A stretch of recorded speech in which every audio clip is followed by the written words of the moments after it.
Pronto, bom dia. Bom dia, irmãos.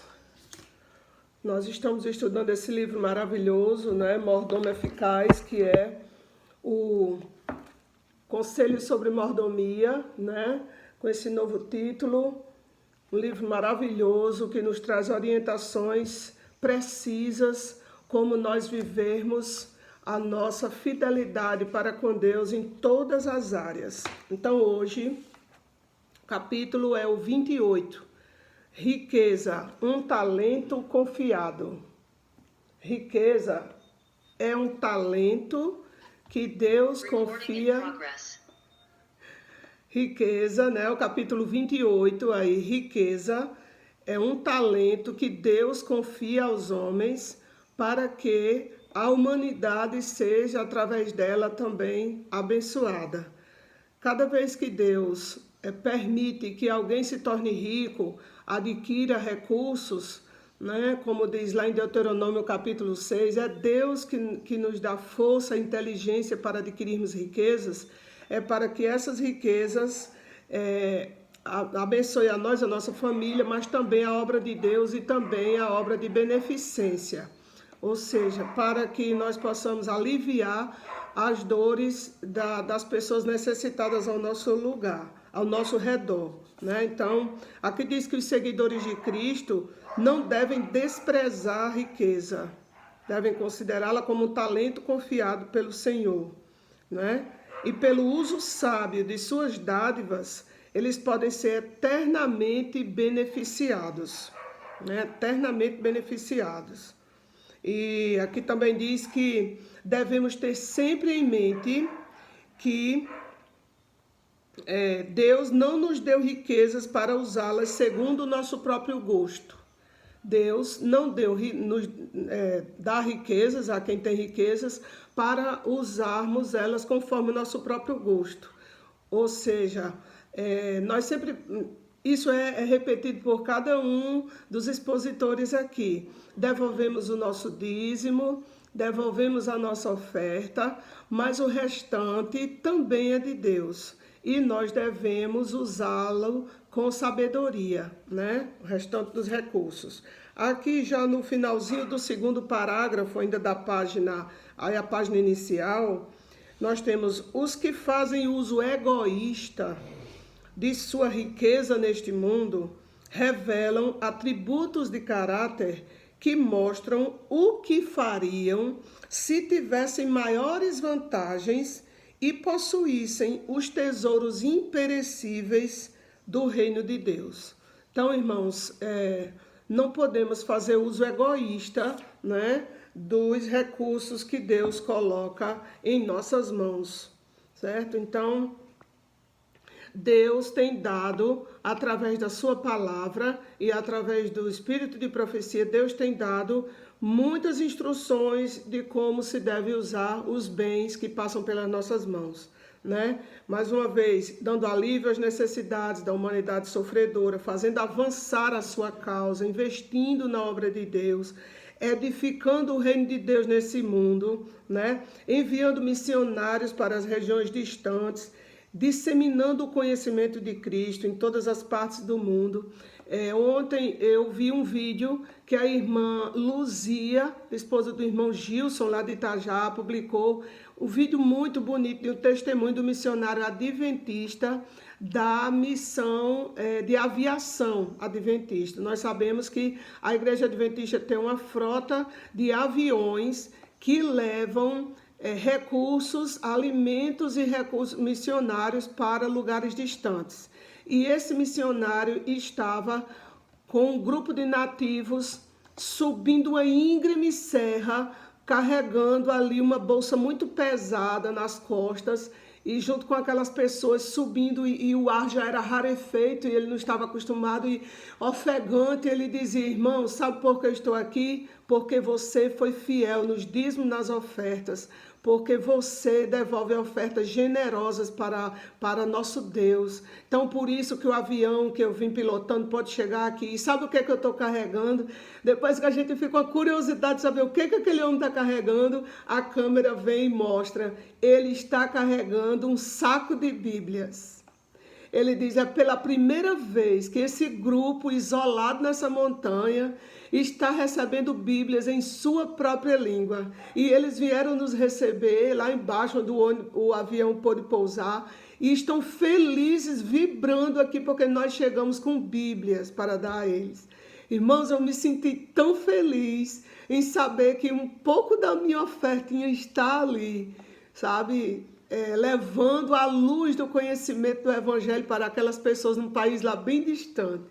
Então, aqui diz assim, ainda no primeiro parágrafo da página 114, se os meios confiados por Deus não são assim aplicados, será que ele não vai julgar as pessoas por essas coisas? Pessoas muitas vezes são deixadas a perecer em seus pecados, enquanto membros da igreja, que se dizem cristãos, estão usando os sagrados recursos confiados por Deus na satisfação de gostos não santificados, condescendendo com o eu, ou seja, fazendo suas próprias vontades, investindo no que não é pão, né? Jesus, ele adverte nos evangelhos, porque gastais vosso dinheiro com o que não é pão, né? Com o que não é essencial, né? Para a sua sobrevivência, para o seu bem-estar e para a edificação do reino de Deus. Por que vocês gastam com o que não é pão? Então aqui diz como o dinheiro é desperdiçado, né? Então, aqui diz que Satanás, no segundo parágrafo, Satanás inventa muitas maneiras de desperdiçar os recursos concedidos por Deus. Não precisamos nem citar, porque nós sabemos, são plataformas de streaming, são jogos, né? Jogos de futebol, jogos de várias coisas, que muitas vezes não são só os ímpios que investem nisso. Alguns cristãos continuam investindo seus recursos em o que não é pão, em coisas que não vão edificá-los espiritualmente, né? Netflix e afins, coisas que são apenas entretenimento mundano, que enchem a mente dos cristãos de pecado. Os cristãos se acostumam com o pecado e não tem espaço para a palavra de Deus, para o espírito de profecia, para a literatura santa que chega às nossas mãos. Leem, mas essa leitura fica superficial na mente, porque a mente está cheia de coisa mundana. E, incrivelmente, alguns cristãos ainda investem dinheiro, recursos que poderiam estar suprindo a necessidade de alguém ao seu redor que está passando por um momento difícil, né? Ou então na obra de Deus, investindo aí em livros missionários, né? Todos sabem que eu sou uma fervorosa distribuidora de livros missionários. Eu vejo em cada real, eu vejo a possibilidade de comprar um livro missionário e distribuir para uma pessoa. E pense numa coisa que me deixa triste, é quando eu encontro um amigo que eu não vejo há muito tempo, principalmente um que eu nunca dei um livro e que eu estou sem livro para dar àquela pessoa. Então, que eu não levei o livro, porque muitas vezes eu tenho em casa, eu nunca fico sem livros, né? Então, aqui no final desse parágrafo, nós temos: as pessoas esbanjam quantias imensas em busca de prazeres proibidos, e o resultado é que as capacidades que Deus lhes deu, que foram compradas pelo precioso sangue de Cristo, precioso sangue do Filho de Deus, são degradadas e corrompidas. As faculdades físicas, morais e mentais, divinamente concedidas aos homens e que pertencem a Cristo, são zelosamente usadas no serviço a Satanás para desviar pessoas da justiça e da santidade. Que pena, não é, irmãos? Então inventa-se tudo o que possa desviar a mente do que é nobre e santo. E essa geração está quase chegando no limite de Sodoma e Gomorra, né? Então aqui já na página 115 tem como nos dias de Noé. Né? Se nós olharmos o quadro antediluviano, as pessoas que viveram antes do dilúvio, e voltarmos a atenção para os hábitos e práticas da sociedade de hoje, verificamos que a terra está ficando rapidamente madura para as pragas dos últimos dias. As pessoas têm corrompido a terra com sua conduta pecaminosa. Satanás está fazendo o jogo da vida com os seres humanos. E aqueles que são praticantes das palavras de Cristo, irmãos, descobrirão que vão ter que vigiar e orar continuamente para não serem levados a cair em tentação. Né? Nós temos que estar em oração constante, em vigilância constante da nossa vida, vigiando o nosso tempo, vigiando o que estamos colocando no nosso corpo, né? Se eu estou degradando o corpo, vigiando cada real que passa pelas minhas mãos, em que eu estou investindo, né? Será que Deus está se agradando em que eu estou investindo esse recurso, né? Então aqui nós temos o interesse de Cristo pela família humana. O dono de todos os tesouros terrestres se fez pobre para que pela sua pobreza nós enriquecêssemos, como está na palavra de Deus, não é? Então ele veio ao mundo em forma humana, ele se fez carne, habitou entre nós, né? Como está lá em João 1,14. Então nós não podemos avaliar quão profundo o interesse Jesus tem pela família humana. Ele conhece o valor de cada pessoa. Que tristeza o oprimia ao ver a herança que ele comprou enfeitiçada pelas invenções de Satanás. Então, irmãos, Jesus continua chorando e sofrendo com aqueles que estão desperdiçando, né, todos os seus talentos nas armadilhas de Satanás. E aqui na página 116 nós temos as sutis tentações de Satanás, né? Cristo vê esse perigo, conhece as sutis tentações e o poder do inimigo, pois ele experimentou essas tentações. E aqui no final, no final dessa página, o último parágrafo diz: o Senhor não obriga as pessoas a praticar a justiça, amar a misericórdia e andar humildemente com o seu Deus, como está lá em Miqueias 6, versículo 8. O Senhor não obriga, mas ele põe diante do agente humano o bem e o mal, como está lá em Deuteronômio capítulo 30. Eis que hoje ponho diante de vós a vida e a morte, né? O bem e o mal. Então, só que Deus torna bem claro qual será o resultado de seguir um rumo ou outro. Cristo nos convida hoje, irmãos, dizendo: segue-me. Mas nunca somos forçados a caminhar em seus passos.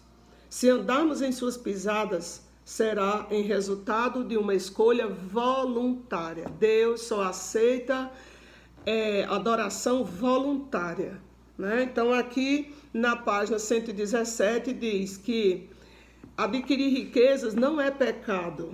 Não é pecado. A Bíblia não condena o rico porque ele é rico. Não declara que a aquisição de riqueza é pecado.